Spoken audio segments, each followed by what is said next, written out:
Our devotion today comes from the book of Luke, chapter 6. One Sabbath, Jesus was going through the grain fields, and his disciples began to pick some heads of grain, rub them in their hands, and eat the kernels. Some of the Pharisees asked, "Why are you doing what is unlawful on the Sabbath?" Jesus answered them, "Have you never read what David did when he and his companions were hungry? He entered the house of God, and taking the consecrated bread, he ate what is lawful only for priests to eat, and he also gave some to his companions. Then Jesus said to them, 'The Son of Man is Lord of the Sabbath.'" On another Sabbath, he went into the synagogue and was teaching, and a man was there whose right hand was shriveled. The Pharisees and the teachers of the law were looking for a reason to accuse Jesus, so they watched him closely to see if he would heal on the Sabbath. But Jesus knew what they were thinking and said to the man with the shriveled hand, "Get up and stand in front of everyone."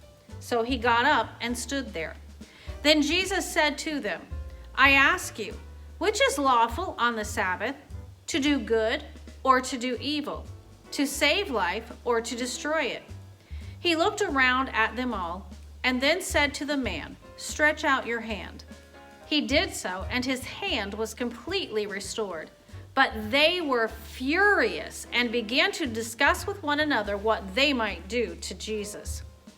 One of those days, Jesus went out to a mountainside to pray and spent the night praying to God.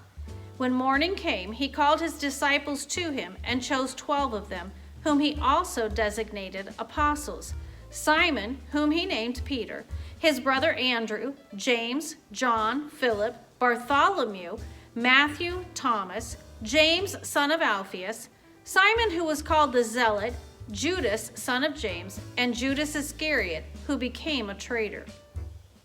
He went down with them and stood on a level place. A large crowd of his disciples was there, and a great number of people from all over Judea, from Jerusalem and from the coast of Tyre and Sidon, who had come to hear him and to be healed of their diseases. Those troubled by evil spirits were cured, and the people all tried to touch him, because power was coming from him and healing them all. Looking at his disciples, he said, "Blessed are you who are poor, for yours is the kingdom of God. Blessed are you who hunger now, for you will be satisfied. Blessed are you who weep now, for you will laugh. Blessed are you when men hate you, when they exclude you and insult you and reject your name as evil because of the Son of Man. Rejoice in that day and leap for joy, because great is your reward in heaven, for that is how their fathers treated the prophets. But woe to you who are rich, for you have already received your comfort. Woe to you who are well fed now, for you will go hungry. Woe to you who laugh now, for you will weep and mourn. Woe to you when all men speak well of you, for that is how their fathers treated the false prophets. But I tell you who hear me, love your enemies. Do good to those who hate you. Bless those who curse you. Pray for those who mistreat you. If someone strikes you on one cheek, turn to him the other also. If someone takes your cloak, do not stop him from taking your tunic. Give to everyone who asks, and if anyone takes what belongs to you, do not demand it back. Do to others as you would have them do to you. If you love those who love you, what credit is that to you? Even sinners love those who love them. And if you do good to those who are good to you, what credit is that to you? Even sinners do that. And if you lend to those from whom you expect repayment, what credit is that to you? Even sinners lend to sinners, expecting to be repaid in full. But love your enemies. Do good to them and lend to them without expecting to get anything back. Then your reward will be great, and you will be sons of the Most High, because he is kind to the ungrateful and wicked. Be merciful, just as your Father is merciful. Do not judge, and you will not be judged. Do not condemn, and you will not be condemned. Forgive, and you will be forgiven. Give, and it will be given to you, a good measure, pressed down, shaken together, and running over will be poured into your lap.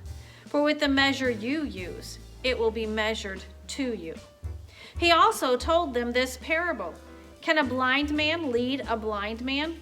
Will they not both fall into a pit? A student is not above his teacher, but everyone who is fully trained will be like his teacher. Why do you look at the speck of sawdust in your brother's eye and pay no attention to the plank in your own eye? How can you say to your brother, "Brother, let me take the speck out of your eye," when you yourself fail to see the plank in your own eye? You hypocrite! First take the plank out of your eye, and then you will see clearly to remove the speck from your brother's eye. No good tree bears bad fruit, nor does a bad tree bear good fruit. Each tree is recognized by its own fruit. People do not pick figs from thorn bushes or grapes from briars. The good man brings good things out of the good stored up in his heart, and the evil man brings evil things out of the evil stored up in his heart. For out of the overflow of his heart, his mouth speaks. Why do you call me Lord, Lord, and do not do what I say? I will show you what he is like who comes to me and hears my words and puts them into practice. He is like a man building a house who dug down deep and laid the foundation on rock. When a flood came, the torrent struck that house but could not shake it, because it was well built. But the one who hears my words and does not put them into practice is like a man who built a house on the ground without a foundation. The moment the torrent struck that house, it collapsed, and its destruction was complete.